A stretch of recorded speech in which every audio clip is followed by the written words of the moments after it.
अतिशय आनंद झालाय. ऐतिहासिक विजय अक्षय कडल यांचा झालेला आहे. आज या निमित्तानं स्वर्गीय शिवाजीरावांची आठवण झाल्याशिवाय राहत नाही. मला वाटतं त्यांच्या कष्टाचं फळ होतं आणि कार्यकर्त्यांचं पाठबळ.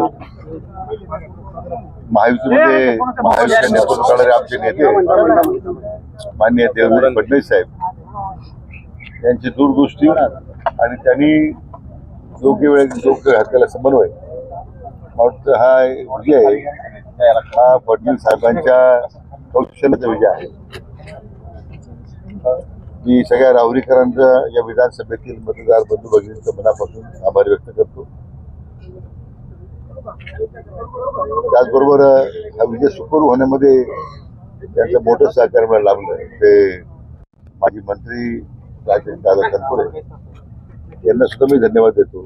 ज्यांच्या सहकार्यामुळे आणि त्यांनी दिलेलं या निवडणुकीत घेतलेली समन्वयाची भूमिका त्यामुळेच हा एवढा मोठा ऐतिहासिक विजय आम्हाला मिळवता आला.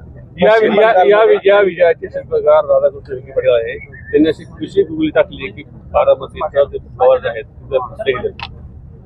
माझा मी कधीच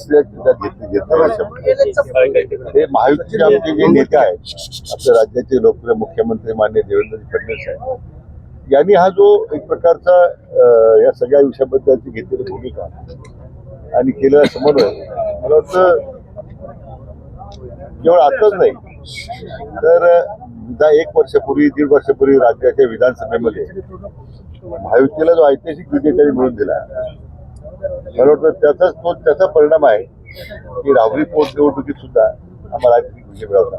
पश्चिम बंगालमध्ये अभूतपूर्व यश मिळालेलं आहे भाजपला. पश्चिम बंगालमध्ये जनगणराज संपलेला आहे.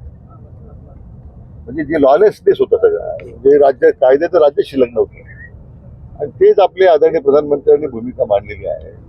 तेच आपले गृहमंत्री आदरणीय अमित भाईंनी मांडली होती की पश्चिम बंगाल हा घुसखोरांचा प्रांत झालेला आहे. घुसखोरीमुळे एक तर देशाच्या अंतर्गत सुरक्षिततेला धोका तयार झाला होता आणि ठराविक समाजाच्या मतासाठी लाचार झालेल्या ममता बॅनर्जीला स्वतःचं राजकीय महत्व होतं देशाच्या हितापेक्षा. मला वाटतं पश्चिम बंगालच्या जनतेनं त्यांना जी चपराक दिलेली आहे तर भूषण भविष्यातील देशाच्या सुरक्षिततेसाठी पश्चिम बंगालच्या विकासाकरता आदरणीय प्रधानमंत्री नरेंद्र मोदीजी यांच्यावर लोकांनी विश्वास व्यक्त केलेला आहे.